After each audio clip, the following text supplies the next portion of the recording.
The Gloop of Claybrook.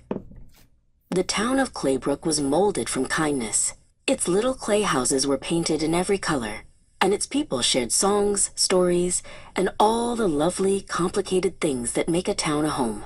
Tara the potter and Elias the librarian often sat by the fountain, sharing tales from old books as the water burbled a gentle tune. One morning, a shimmering puddle appeared in the fountain. It wasn't water. It swirled with hypnotic colors, and when Tara leaned close, it seemed to whisper to her. It showed her a simpler world on its surface, a world with no questions, only easy answers, a world of black and white. Tara told everyone about the puddle, which they called the Gloop. The more people who stared into it, the bigger it grew. The Gloop learned their hearts. To those who felt afraid, it showed them monsters in the shadows. To those who were angry, it gave them someone to blame. The Gloop began to whisper about Elias. His books are full of confusing words, it hissed across its bubbling surface. His stories make you weak. It showed the townspeople ugly, twisted reflections of the kind librarian, molding his image into something monstrous and strange. The meanings of words began to change in Claybrook. Truth, the Gloop gurgled, is what we all agree on. Freedom, it bubbled, is not having to listen to people you don't like. The town's motto, molded by many hands, was forgotten. Soon, townsfolk wore little clay badges, swirled with the Gloop's colors, to show they belonged.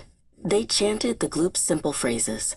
Those who refused, who kept asking questions, found a gray, clay smudge pressed onto their doors at night. Tara saw Elias through the library window, all alone. The town's colors had faded to a sad, uniform gray.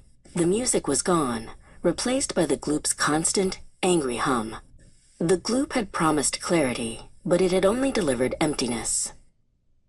In her studio, Tara looked at her own reflection in a dusty mirror. She realized the Gloop fed on their attention, their anger, their fear. It was a parasite that crowded out everything else. Her art, her friendships, her own quiet thoughts.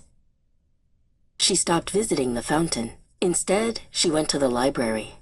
She and Elias began to read the old stories aloud, their voices small in the quiet room. They talked about difficult things, about kindness and doubt. Tara started to work the clay again, molding flowers in brilliant colors the town hadn't seen in ages. Slowly, a few others came to listen. They remembered the joy of a new idea, the comfort of an old friend.